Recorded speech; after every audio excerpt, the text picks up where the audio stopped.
In the sprawling industrial outskirts of Envigado, a municipality forever linked to the ghosts of Colombia's cartel past, stood an auto garage that blended perfectly into its surroundings. To any casual observer, it was just another workshop, its corrugated metal doors, often half closed, the sounds of air wrenches and clanging tools occasionally spilling out onto the dusty street. The building projected an image of modest labor, a place where local trucks and cars were repaired. This carefully constructed illusion was the operation's first and most critical line of defense.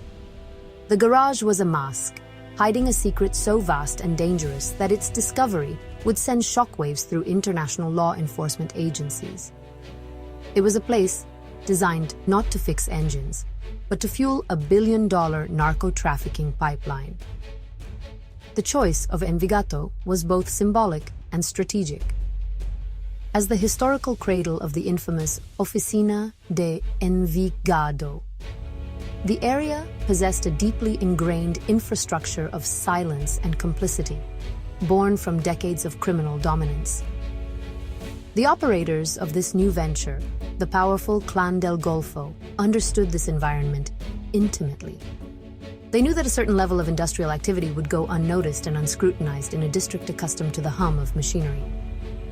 The garage appeared unremarkable, with a few greasy, half-dismantled vehicles parked out front to complete the picture. This veneer of normalcy was meticulously maintained to deflect any unwanted attention from local patrols or curious neighbors, allowing a far more sinister industry to flourish in the shadows.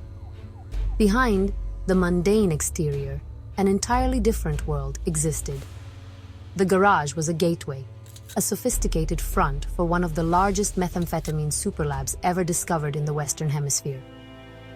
The men who came and went were not mechanics, but chemists and armed guards, loyal to a new and terrifying alliance between Colombia's Clan del Golfo and Venezuela's Tren de Aragua. Every detail of the front was designed for concealment. Ventilation systems that expelled toxic chemical fumes were cleverly disguised as standard vehicle exhaust pipes, while the enormous electricity consumption required for production was hidden by hacking into the local power grid and manipulating the meters to show only minimal usage. This facade was more than just a physical disguise. It was a psychological one.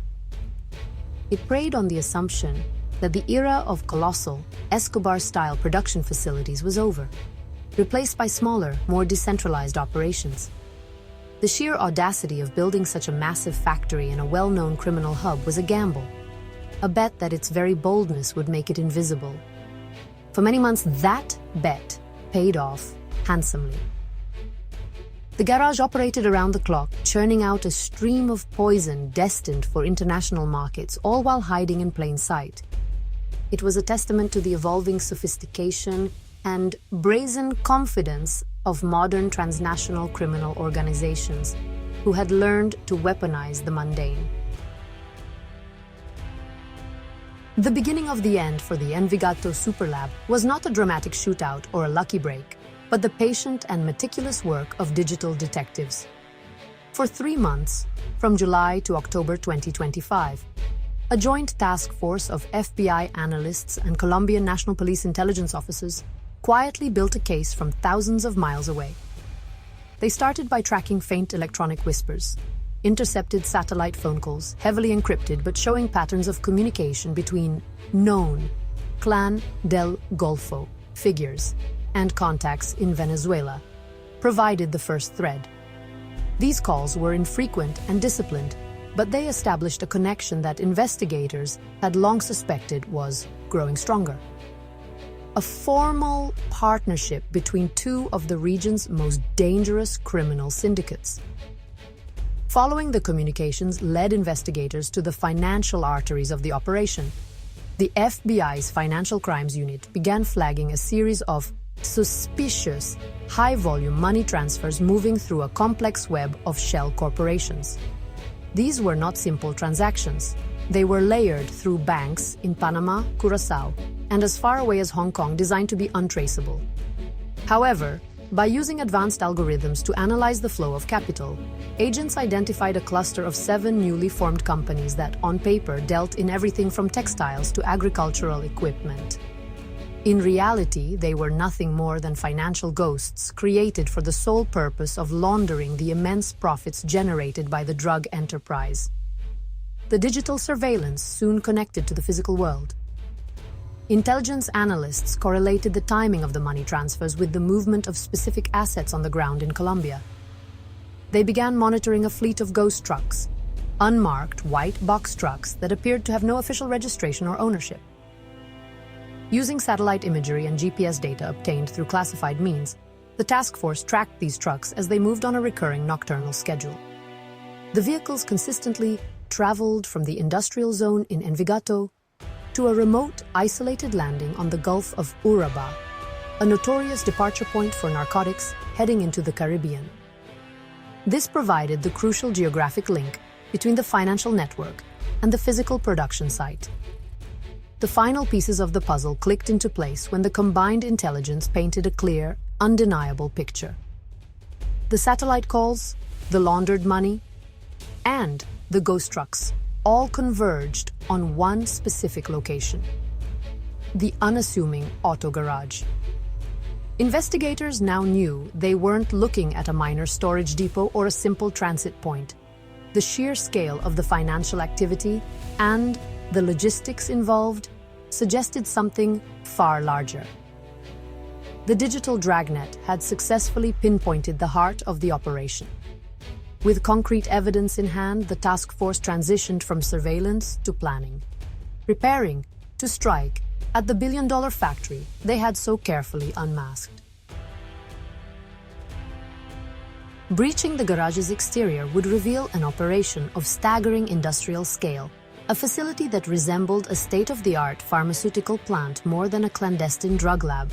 The true core of the production was hidden underground beneath a reinforced concrete floor that could be hydraulically lifted. There, in a cavernous, purpose-built chamber, sat 5 enormous stainless steel reactors. Each one was a gleaming testament to the cartel's investment and chemical engineering expertise, capable of refining an astonishing 2,000 pounds of nearly pure methamphetamine every single week. This was not makeshift back-alley chemistry. It was a highly organized, efficient, and terrifyingly productive manufacturing process. The weekly output from this single facility was almost 10,000 pounds of crystal meth, a substance so pure, testing at 99.3%, that it could be diluted multiple times and still retain its potency on the street. Investigators estimated the potential annual production capacity at over 120,000 pounds, carrying a staggering street value of approximately $1.6 billion.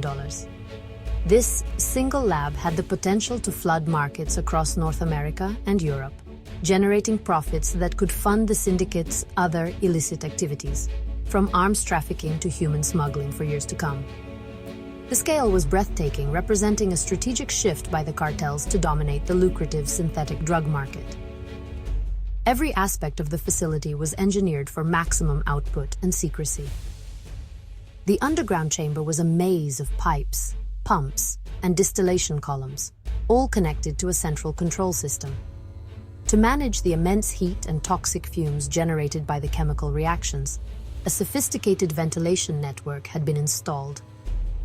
It channeled the hazardous air through a series of scrubbers and filters before expelling it through the disguised exhaust pipes on the roof, neutralizing much of the smell and chemical signature that could have given the lab away. This level of technical sophistication demonstrated that the cartels were recruiting or coercing highly skilled engineers and chemists to design and run their operations. The logistics of moving raw materials in and finished products out were just as refined. A hidden tunnel, just wide enough for electric carts, connected the underground lab directly to the bank of a nearby river. This subterranean passage allowed the syndicates to bypass roads entirely for the initial stage of transport.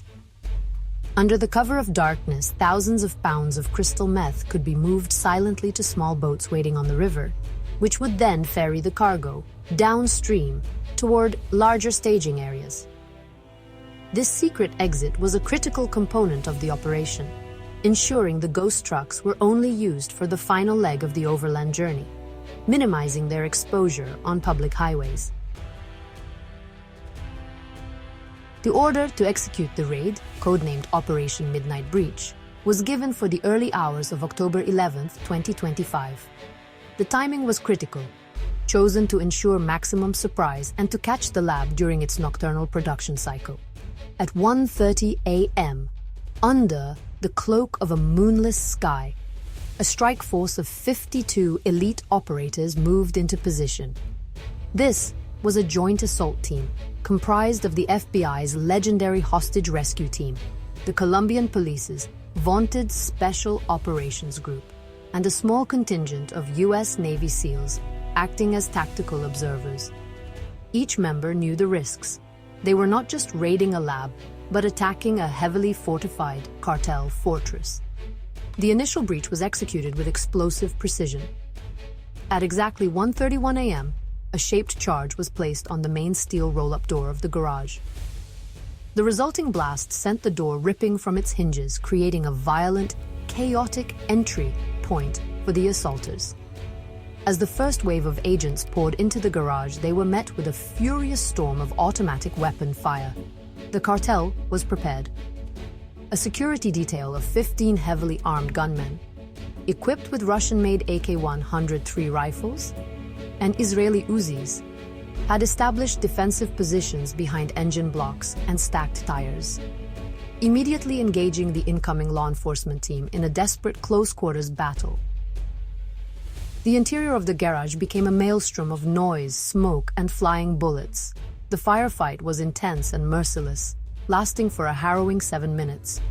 Muzzle flashes illuminated the dark space in strobing, nightmarish flashes as both sides exchanged a massive volume of fire. The agents, advancing under the cover of ballistic shields, fired over 1,400 rounds as they systematically moved to neutralize the cartel gunmen and secure the workshop floor. The air was thick with the smell of cordite and the deafening roar of gunfire, a testament to the ferocity of the cartel's resistance and their determination to protect their billion-dollar asset at all costs. In the chaos, the raid took a perilous turn. A stray bullet from one of the cartel's rifles struck a high-pressure steam line connected to one of the underground reactors. The line ruptured instantly, causing a massive explosion that shook the entire building. A plume of superheated steam and volatile chemicals erupted from the concealed entrance to the lab below, and temperatures inside the erupting chamber soared to an estimated 1,200 degrees Fahrenheit. Shrapnel from the blast tore through the air, wounding one of the U.S. Navy SEAL observers. Despite his injury, the SEAL continued to fight, a stark illustration of the extreme danger and high stakes of the operation. Once the firefight subsided and the last of the cartel gunmen were neutralized, the true horror of the Envigado facility was revealed. As the chemical fire from the ruptured reactor began to be contained by specialized units, agents descended into the scorching, smoke-filled underground lab. There, amidst the gleaming steel and complex machinery, they made a grim discovery. In a dark corner of the chamber, they found 5 men shackled to the wall. These were the operation's forced laborers, kidnapped and compelled to work in the toxic environment. Their bodies were covered in painful chemical burns, a result of handling the volatile precursors without any protective gear. Their rescue was a stark reminder of the brutal human cost behind every dose of meth produced. The scale of the narcotic seizure was immense. After securing the area, search teams located a hidden vault, its door concealed behind a false wall in the underground complex. Inside, they found a breathtaking stockpile of the finished product. Stacked in neat, vacuum-sealed packages were 6,000 pounds of pure crystal meth. The haul represented just a fraction of the lab's weekly output, yet its estimated street value was a staggering $480 million. This single seizure accounted for approximately 30 million individual doses, enough to create a public health crisis in any nation it reached. The sheer volume of drugs confirmed that the intelligence had not been exaggerated. This was indeed a factory of poison. The technological sophistication of the setup continued to surprise the seasoned agents. A command center was discovered in a small, shielded room adjacent to the reactors. It contained a bank of computers and encrypted communication systems used to coordinate logistics and monitor security. The entire facility was wired with sensors and cameras, all feeding back to this central hub. The cartel leadership could oversee production, track shipments, and watch for threats in real time from anywhere in the world. This level of command and control was more akin to a modern military operation than a traditional criminal enterprise, highlighting the deep integration of technology into their business model. The discoveries provided a comprehensive picture of a ruthless and highly organized criminal machine. The combination of forced labor, industrial-scale production, and advanced technology painted a chilling portrait of the new breed of transnational syndicate. They were not just traffickers, they were industrialists, technologists, and brutal enslavers, willing to sacrifice human lives for profit. The evidence collected from the lab, from the chemical residues on the reactors, to the digital data in the command center, would become crucial in the wider investigation, providing an intimate look into the inner workings of this billion-dollar criminal enterprise. The Envigado raid was only the first blow. Even as the smoke cleared at the superlab, the operation entered its second, highly dynamic phase. Intelligence analysts worked frantically on the scene, extracting data from encrypted phones, seized from the dead and captured cartel members. Within an hour, they broke the encryption on one device and found what they were looking for: a set of GPS coordinates and a timestamp. It was the location for a major maritime handoff, scheduled to take place that very night. The coordinates pointed to a location in the Gulf of Paria, 35 nautical miles off the coast of Venezuela, the next critical link in the syndicate's export chain. A formidable naval task force, already prepositioned in the Caribbean based on earlier intelligence, was immediately vectored to the coordinates. The force was led by the USS Wichita, a nimble, littoral combat ship designed for such coastal operations. It was supported by a P-8A Poseidon maritime patrol aircraft circling high above, using its advanced radar to monitor the target area.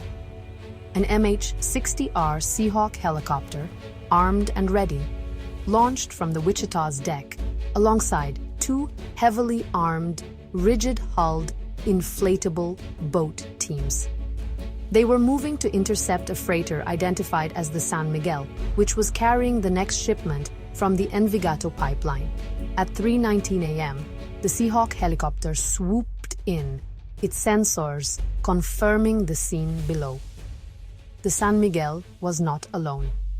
It was being escorted by two heavily armed speedboats, each bristling with Tren de Aragua gunmen. The cartel crews, alerted to the approaching helicopter, made a fatal mistake. They opened fire. Their defiance was met with overwhelming force. The Seahawk's door gunner answered with a blistering barrage from a .50 caliber GAU-21 machine gun. The heavy rounds tore through the nearest speedboat, causing it to erupt in a ball of flame and sink almost instantly, sending its crew into the dark water. Under the cover of the helicopter's suppressive fire, the two U.S. Navy RHIB teams sped toward the freighter. They skillfully maneuvered alongside the San Miguel as cartel gunmen on board returned fire.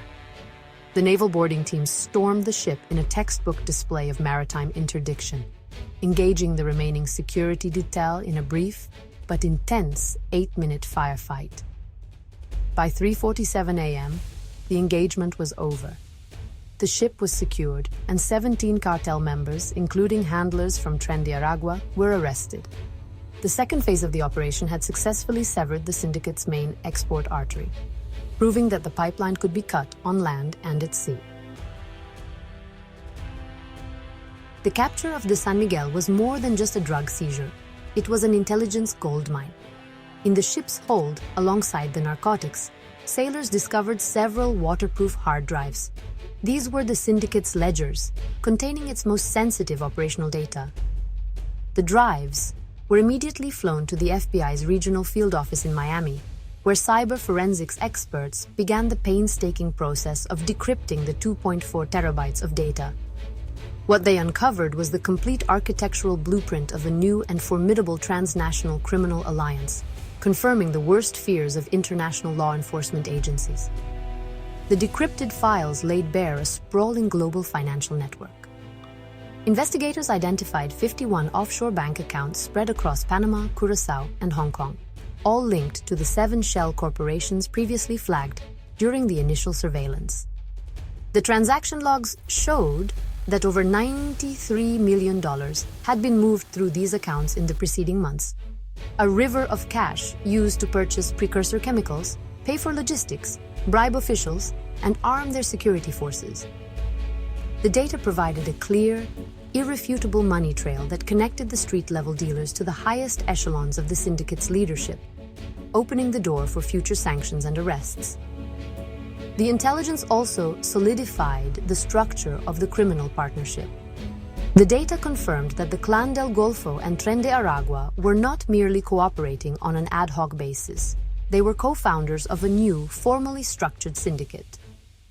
The Clan del Golfo, with its deep roots in Colombian production and logistics, was responsible for manufacturing the narcotics.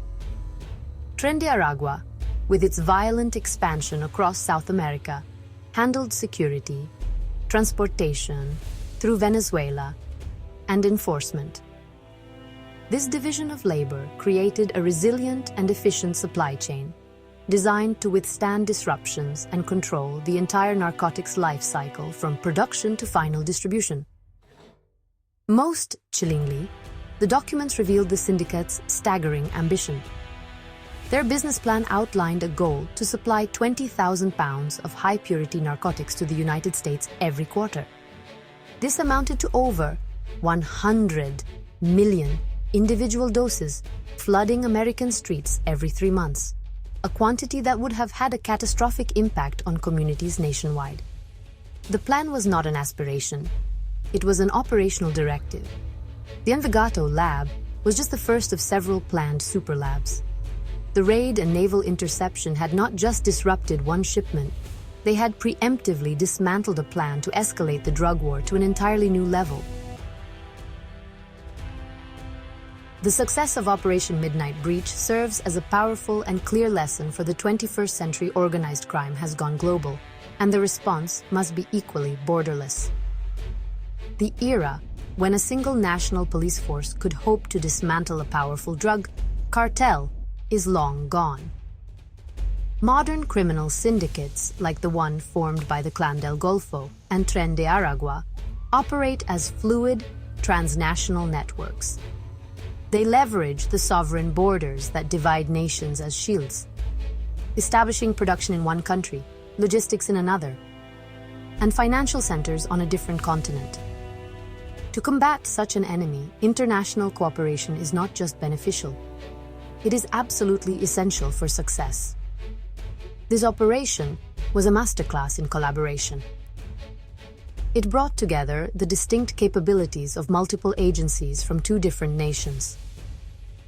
The FBI provided sophisticated financial tracking and digital surveillance. The Colombian National Police offered invaluable on-the-ground intelligence and tactical prowess, and the U.S. Navy delivered overwhelming maritime force projection. Each entity contributed a critical piece of the puzzle that the others could not have supplied alone. Without the FBI's financial tracking, the lab might never have been found. Without the Colombian police, the raid would have lacked local legitimacy and expertise. Without the U.S. Navy, the maritime shipment would have escaped.